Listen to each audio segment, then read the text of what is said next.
Hey guys, it's Jeremy here at Metal Music Meltdown, back with another video. Whatever today, guys, a little bit different topic.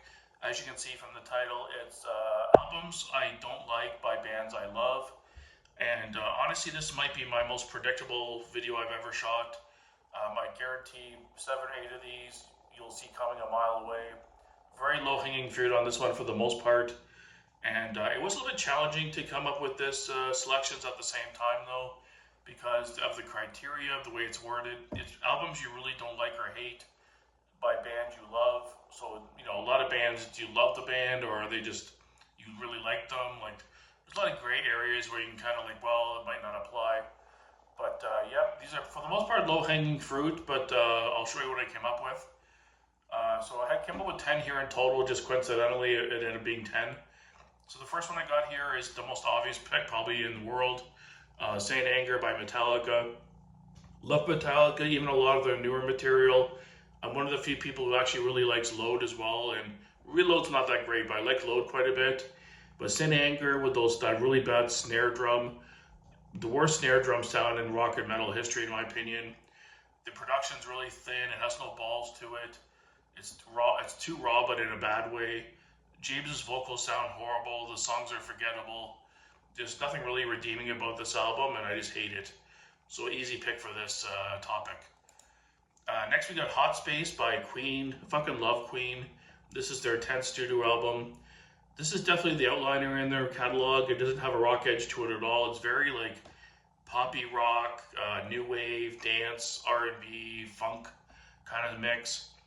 The one redeeming factor it has Under Pressure, which is a huge hit for them.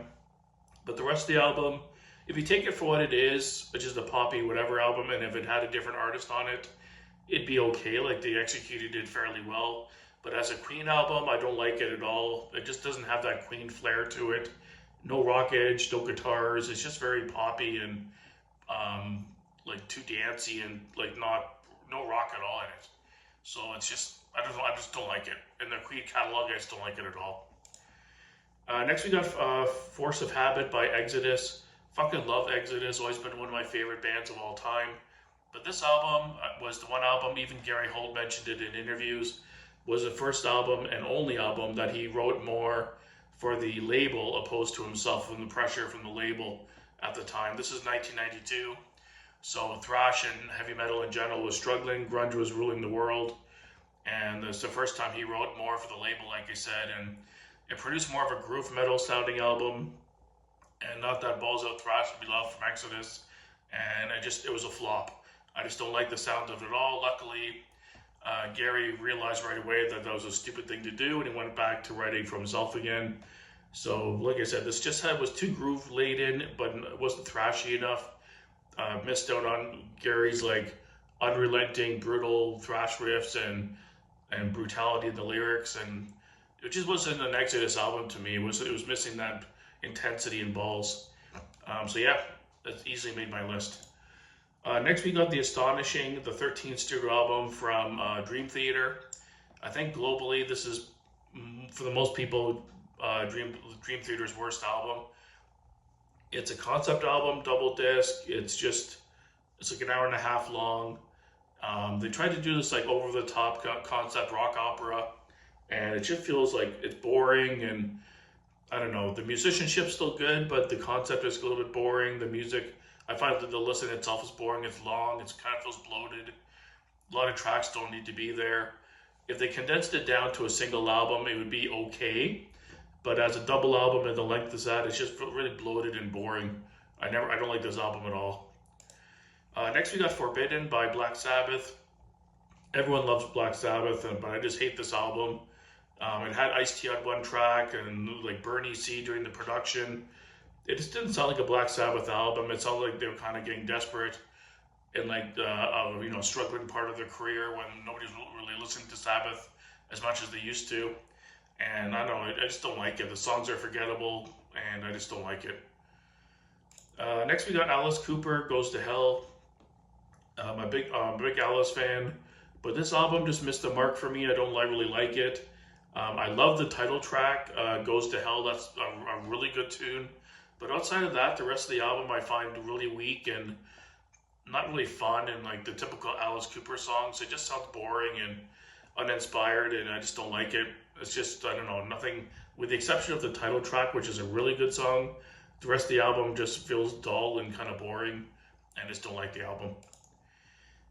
Next we got Diabolus and Musica by Slayer. Of course, everyone fucking loves Slayer. Some people actually like this album. I do know some people that quite enjoy this album, surprisingly for me, but for me, this just has too much of a new metal, groove metal sound to it, alternative. Again, they got away from their like balls out thrash metal sound, kind of similar to Exodus. This was in 1998, the release of this album, and I don't know, it didn't sound like a really balls out Slayer album to me. It just sounded more new metal sounding. It still had the intensity, but the album I go back to the least from Slayer, and I just don't like. Next, we got another pretty obvious pick, Iron Maiden with Virtual 11. On my ranking of the albums from Maiden, this was my least favorite. And it's the last album to have Blaze Bayley on vocals. It's not because of Blaze. I think he's a really good singer. I just don't think he was the right match for Maiden. But this album, they tried to have Blaze sing songs that were more written for a guy like Bruce. And I think that's where it really fails. I think the songs are more forgettable and just not really great. The Angel and the Gambler, the epic song, is one of their weaker, longer songs. The Klansman's the only song that I kind of like on this one, but I like Bruce's version just a lot better when he sings it live. But overall, this album is just their weakest in their catalog, and the one I go back to the least, I almost never spin it. My CD copies don't look like brand new, and yeah, I just don't like it. Next, we got another, again, pretty obvious pick, Nostradamus from Judas Priest.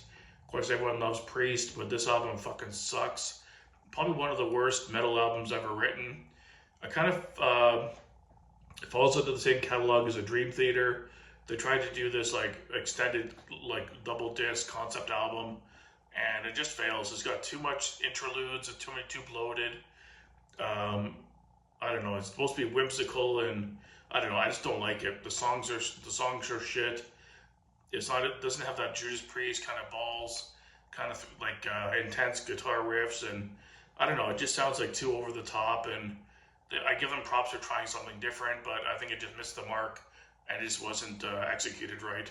Some people really love this album. There's a very few, but for most people I know, this is by far the least favorite Judas Priest album, and I just don't like it. It's bloated and forgettable. And the last one here, out of my list, this is probably the one I like the most from the 10. I don't think it's necessarily, I don't hate the album, but it's out of their discography, this one is by far my least favorite, and it's Angry Machines by Dio. I wouldn't say I hate the album, but out of the Dio catalog, this is the one album I almost never listen to. It's just missing that Dio flair to it. I don't know what it is about this album. I'm not sure if it's the production or the writing or something, but it just feels like maybe Dio wasn't quite into it as much when he wrote the album. It just feels a little off somehow. It doesn't have that Dio kind of magic to it. It's not the worst album I've ever heard in my life, but from this catalog, it's by far my least favorite, and I don't like it near as much as the others. So thanks for watching, guys. Let me know down below some other picks. I might do more in this series, this idea, but I will be more challenging going forward, finding albums from bands I love. Like I could have put Risk from Megadeth, but do I love Megadeth? Or like I just like Megadeth. So if you don't, it depends on the gray area and how specific you want to be to the topic. So thanks for watching, guys. Again, put your picks down below in the comments, and keep it metal.